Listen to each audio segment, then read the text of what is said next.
Hello aspirants, welcome back to our channel TNPSC central. இன்றைக்கான டாப்பிக்கில் என்ன பார்க்க போகிறோன்னு பார்த்தோம்னா, ஃபிலாசபிக்கல் பேஸ் ஆஃப் கவர்னன்ஸ் அப்படிங்கிற ஒரு ஹெட்டிங் தான் பார்க்க போகிறோம். அதுக்கு முன்னாடி பார்த்தோம்னா ஃபிலாசபி அப்படின்னா என்னன்னு பார்த்தோம்னா, ஒரு பர்டிகுலர் டாப்பிக்கோ இல்லை கான்செப்டையோ ரொம்ப டீப்பாக திங்க் பண்ணி அதுக்கான பதிலை கண்டுபிடிக்கிறது, அதுதான் ஃபிலாசபி. அதாவது அதில் கேள்விகள்லாம் ஹவ் வாட் அப்படிங்கிற ஒரு கேள்வியை வச்சு அதுக்கான விடையை கண்டுபிடிக்கிறது. அதாவது கவர்னன்ஸ்னு எடுத்துக்கிட்டோம்னா, how is governance important, governance ஏன் முக்கியம், how is what is governance, இந்த மாதிரி ரொம்ப முக்கியமான கொஷின்ஸ் எல்லாம் நம்மளுக்குள்ளேயே கேள்வி கேட்டு அதுக்கான ஒரு தியரியை கண்டுபிடிக்கிறது, இதுதான் ஃபிலாசபின்னு சொல்லுவோம். ஸோ இதுக்கான ஒரு ப்ரீவியஸ் இயர் கொஷின்ஸ் எப்படி கேட்டிருக்காங்க அப்படிங்கிறத ஃபஸ்ட்டு பார்ப்போம். ஃபஸ்ட்டு கொஷின் என்னென்னு பார்த்தோம்னா, குட் கவர்னன்ஸ்னால் என்ன அப்படின்ற ஒரு கேள்வி, அப்புறம் கவர்னன்ஸோட இனிஷியேட்டிவ்ஸ் கேட்டிருக்காங்க. செகண்ட் கொஷின் பார்த்தோம்னா, ப்ராபிட்டி இன் கவர்னன்ஸோட ஃபிலாசபி கேட்டிருக்காங்க. இதிலே பார்த்தோம்னா ப்ராபிட்டி இன் கவர்னன்ஸ்னு ஒரு சிலபஸில் கொஷின் டாபிக் ஒன்று இருக்குது. அந்த டாபிக் கவர் பண்ணுறப்போ இந்த செகண்ட் கொஷினை கவர் பண்ணலாம். தேர்டு கொஷின் பார்த்திங்கன்னா, what is the basis of public utility service in public administration. சிம்பிளாக சொல்லணுன்னா ஃபிலாசபிக்கல் பேசிஸ் ஆஃப் கவர்னன்ஸை தான் அவங்க இந்த மாதிரி கேட்டிருக்காங்க.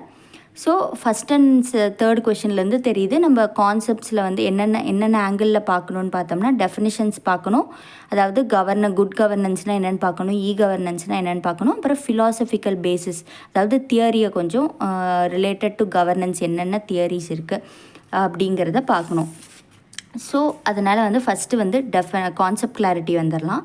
ஃபஸ்ட்டு இங்கே பாருங்கள், கவர்னன்ஸ்னால் என்னென்னா, ஒரு டிசிஷன் மேக் பண்ணி அந்த டிசிஷனை இம்ப்ளிமெண்ட் பண்ணுறது, அதுதான் கவர்னன்ஸ். அதாவது இப்போ ஃபார் எக்ஸாம்பிள் ஒரு லாவே இருக்குதுன்னு பார்த்தீங்கன்னா, ஒரு லாவை ஃப்ரேம் பண்ணி அந்த ஃப்ரேம் பண்ண லாவை இம்ப்ளிமெண்ட் பண்ணுறது, இது ஒரு கவர்னன்ஸ். அதை பார்த்தோம்னா, இம்ப்ளிமெண்டேஷன் ஆஃப் கவர்னன்ஸுங்கிறது implementation of laws and rules, இதுதான் ஒன் சைடட் அப்ரோச்சாக இருக்கும். அதுவே குட் கவர்னன்ஸ்னால் என்னென்னு பார்த்தோம்னா, அதை அந்த லாவையும் ரூல்ஸையும் இம்ப்ளிமெண்ட் பண்ணுறதே ரொம்ப எஃபெக்டிவாக எஃபிஷியண்ட்டாக பண்ணுறது. எப்படின்னா இப்போ ஒரு லிட்ரஸிக்காக ஒரு ஸ்கீம் வச்சு, ஒரு எஜுகேஷன் ப்ரோக்ராம் பற்றி ஒரு ஸ்கீம் இருக்குதுன்னு பார்த்திங்கன்னா, அதில் எஃபெக்டிவ் அண்ட் எஃபிஷியண்ட்டாக எப்படி பண்ணலாம், எவ்வளோ அவுட்கம் வந்திருக்கா, அதாவது ப்ராக்ரஸ் நல்லா இருக்கா, அதில் என்னென்ன இன்னும் எக்ஸ்ட்ரா பண்ணலாம் அப்படின்ட்டு ஃபீட்பேக் வாங்கிட்டு அதை இன்னும் நல்லா இம்ப்ரூவ் பண்ணுறது, இதெல்லாம் பார்த்தோம்னா குட் கவர்னன்ஸ்க்கு கீழே வரும். இது டூ சைடட் அப்ரோச்சாக இருக்கும். கவர்னன்ஸில் ஜஸ்ட் ஒரு government loss rules policy schemes இதெல்லாம் இம்ப்ளிமெண்ட் பண்ணுவாங்க. அதை மேக் பண்ணி, அதை ப்ரிப்பேர் பண்ணி, டிராஃப்ட் பண்ணி, பாலிசி க்ரியேட் பண்ணி அதை இம்ப்ளிமெண்ட் பண்ணுவாங்க. அதுதான் கவர்னன்ஸில் நடக்கும். அதுவே குட் கவர்னன்ஸ்னால் என்னென்னா, அது எஃபெக்டிவாக எஃபிஷியண்ட்டாக, அதாவது அதை பண்ணி, அதாவது அந்த ஸ்கீம்ஸ் பாலிசியெல்லாம் க்ரியேட் பண்ணி மேக் பண்ணி அதை பப்ளிக்கு கொண்டு போய் சேர்க்குறப்போ அந்த பப்ளிக்கு நிஜமாகவே அவங்களுக்கு ரிசல்ட் அவுட்கம் கிடச்சிருக்கா, அவங்களோட லைஃப் இம்ப்ரூவ் ஆகிருக்கா அப்படின்ற அவங்க சைடு ஆங்கிளையும் ஒன்றா சேர்த்து எடுத்துக்கிட்டால் அது குட் கவர்னன்ஸ் சொல்லுவாங்க. இது டூ சைடட் அப்ரோச். இதுதான் கவர்னன்ஸ்க்கும் குட் கவர்னன்ஸ்க்கும் உள்ள குட்டியான ஒரு மைக்ரோ லெவலில் ஒரு டிஃப்ரென்ஸு.